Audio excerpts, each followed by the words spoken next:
Students, स्वागत है आपका अपने channel you me and science में। बच्चों, क्लास 10th सेकेंड चैप्टर अम्ल, क्षार एवं लवण, जिसमें आज हम विरंजक चूर्ण, खाने का सोडा, धावन सोडा और प्लास्टिक ऑफ पेरिस के बारे में जानेंगे। सबसे पहले विरंजक चूर्ण। विरंजक चूर्ण को हम ब्लीचिंग पाउडर भी कहते हैं, जिसका सामान्य सूत्र है CaOCl2।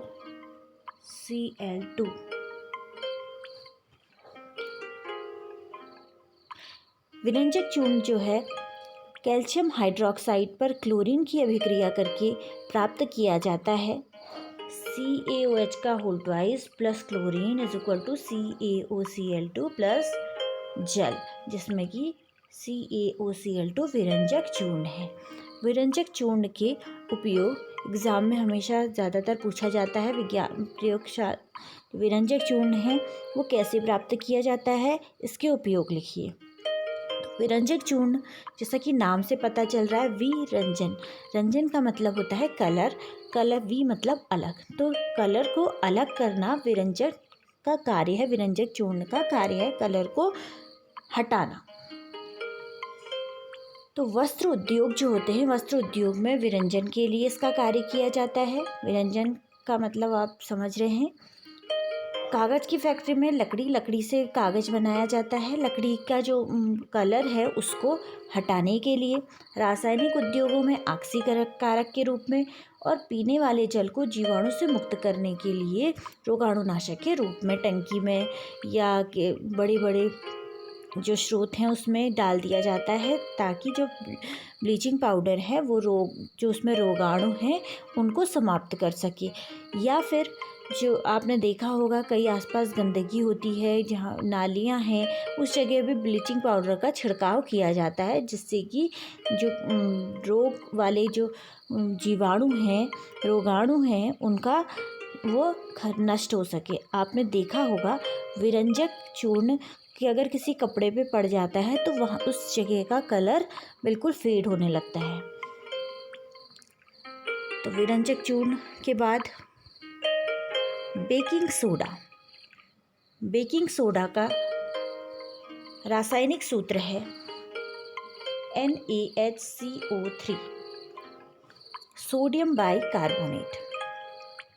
Sodium bicarbonate, sodium chloride, जल, कार्बन डाइऑक्साइड और अमोनिया, ये चारों मिलकर के अमोनियम क्लोराइड और बेकिंग सोडा का निर्माण करते हैं। बेकिंग सोडा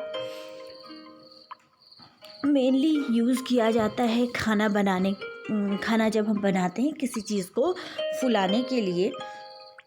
ब्रेड है, ब्रेड आटे की है या मैदे की है, छोटा सा हम लोई लेते हैं और उसको अगर बेक करते हैं तो वो फूल करके बड़ी हो जाती है, ऊंची फूल जाती है और स्पंजी हो जाती है। कारण इसका जो सोडियम बाइकार्बोनेट है, जब गर्म की जाती है तो उससे कार्बन डाइऑक्साइड रिलीज़ होती है। कार्बन डाइऑक्साइड इसमें जो गैस है वो फूलने लगती है। इसके कारण ये जो बेकिंग पाउडर है, जो ब्रेड है वो फूलने लगती है, फूल जाती है। इसका उपयोग बेकिंग पाउडर बनाने में बेकिंग पाउडर, बेकिंग सोडा इस प्लस टार्टरिक अम्ल को मिला करके बेकिंग पाउडर बनाया जाता है, जिसका प्रयोग खाने में किया जाता है।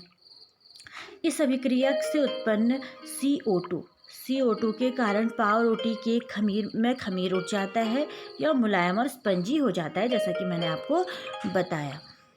नेक्स्ट, यह एक एंटासिड का एक संघटक है। एंटासिड यानी कि जो आप पेट में अगर एसिडिटी हो जाती है, एंटासिड के बारे में आप जानते हैं, पेट में एसिडिटी हो जाती है तो एक एंटासिड का प्रयोग किया जाता है, जिससे कि अम्लता को कम किया जा सके। तो उसका एक संघटक है जिसे हम इनो के रूप में लेते हैं।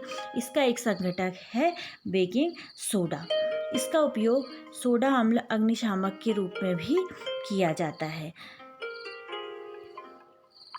नेक्स्ट है धोने का सोडा। धोने का सोडा यानी कि धावन सोडा। सोडियम कार्बोनेट के पुनः क्रिस्टलीकरण से धावन सोडा प्राप्त होता है।